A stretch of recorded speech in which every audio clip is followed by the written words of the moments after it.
What's up guys, and welcome to the channel. It's Joanna here, founder and CEO of Supwell. And with fall marathon season quickly approaching, I wanted to put together a video on the best marathon training shoes from one of the hottest brands in running right now. That's Asics. They're right up there with Saucony and Hoka, dropping some of the best shoes over the past year with bangers like the Metaspeed 3, the Superblast, the Gel-Nimbus.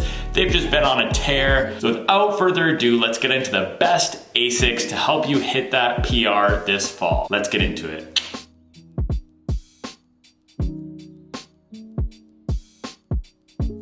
So first up, we got the Daily Trainer. Now, I'm gonna give you two different options here because there's one for runners who like a more cushioned feel and another for runners who like a more balanced feel. So if you want a cushioned Daily Trainer, go for the Asics Novablast. This is nearly a max cushion shoe, but it comes in at a really lightweight and it has this nice squishy and comfortable foam underfoot. This is almost like a viral shoe. This thing went off like a rocket last year and gained a lot of popularity in the running enthusiast community. It's comfortable, it's lightweight, and it can handle most of your running. It's not gonna be the snappiest or most responsive, but if you do manage a good rotation throughout your training and use some of the other shoes that you have on this list, you'll be fine to use this for your everyday miles. Now, if you prefer something that's a bit less squishy underfoot, go for the Gel-Cumulus. This uses that same FF Blast Plus foam as in the Novablast, but it's a slightly different formulation here. It's gonna be a bit firmer, though I would not call this a firm running shoe, and it is gonna have a more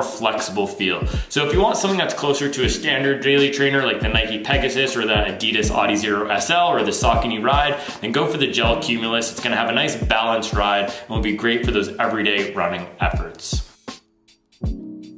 So next up, we got the recovery running shoe. This is what you're gonna wanna pull for after those hard workouts or if you're doing any double days for that second run of the day. And from Asics, we got the Gel-Nimbus 25. Now, this is one of my favorite shoes to run in right now. It's got this thick stack of FF Blast Plus, and it's got a nice gel unit in the heel here, which you can't feel that much, but it does add a bit more squish and support in the back end of this platform. Another reason I love this shoe for recovery running is because the platform is so wide, so when you land, it has some inherent stability, and plus it's got this nice little rocker up front, so as you're just plodding along through those paces, it makes it easy to run.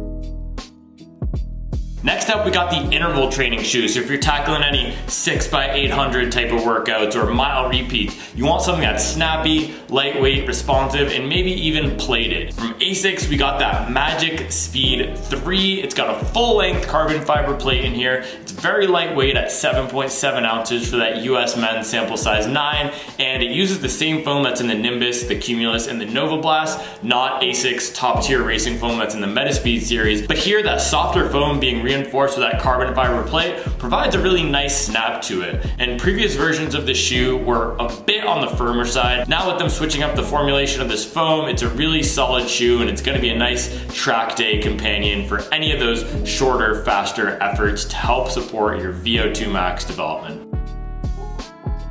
All right, next up we got the long run shoe, and from Asics, that's going to be the loved, the revered, the cherished, the one and only Superblast. This is a super max cushion shoe. It's got 45.5 millimeters of stack in that heel, and it uses two different types of foam to accomplish its mission of keeping you comfortable and speedy over those long runs. It's got a layer of FF Turbo, which is Asics top tier racing foam that's in shoes like the Metaspeed Edge and Sky, and then on the bottom, it's got that FF Blast Plus, which is in shoes like the Cumulus, the Metaspeed, the Nimbus, etc. And the combination of those two foams provides a really cushioned feel that's also able to pick up the pace really nicely. So this is one of the best shoes on the market right now because it is so versatile. You can use it for your long runs, but you can also pull for it for recovery runs, for daily training. If you didn't want a huge rotation, you could go for the Superblast and use it for everything. It is gonna feel like a lot of cushioning underfoot if you're used to running in something more minimal like a Nike Pegasus or just one of those standard everyday running shoes. So it could take some getting used to and the foam requires a break-in period, but once you've broken it in, once you've gotten used to it, this is gonna be an awesome shoe and one of the best overall shoes for marathon training on the market right now. All right guys, finally we got the king of your marathon rotation, and that is the marathon racing shoe from Asics. We got the Metaspeed Sky Plus. Now Asics has two different racing shoes in their lineups that are very similar. They're the Metaspeed Sky Plus and the Metaspeed Edge Plus.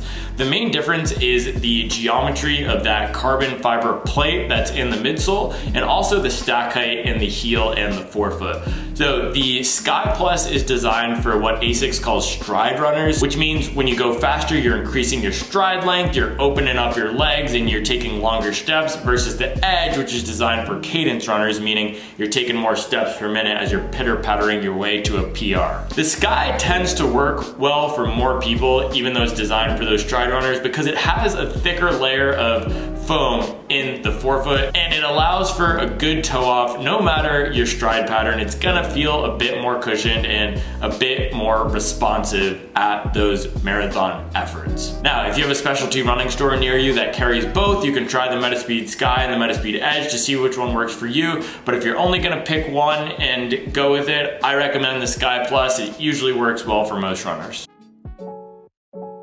Finally guys, we got a bonus here. If you are a stability runner, check out the Asics Gel-Kayano 30. This is their stability shoe. It's very similar to the Nimbus, and then it's got a max stack of that FF Blast Plus Eco Foam. But the difference here is that the formulation is a bit firmer, and there's some more inherent stability built into the platform to keep that foot in place when you land and prevent pronation. So if you're often having leg pain, ankle pain, foot pain when you run, you might want to check out the Gel-Kayano. It's one of the best stability shoes on the market right now, and it's a very comfortable cushion shoe that also works well for neutral runners. So if you find the Gel-Nimbus too soft, you might want to check out the Kayano as well. All right guys, there we have it. Those are the best Asics for marathon training. Let me know in the comments if you've tried any of these, what your favorites are, if you're looking to pick another one up. Also, let me know what brand I should do next. Someone requested Asics, so I had to bring the heat for the Asics marathon training shoes. As always, thank you for watching, and I will make sure to keep you up to date with the latest and greatest in the world of performance running.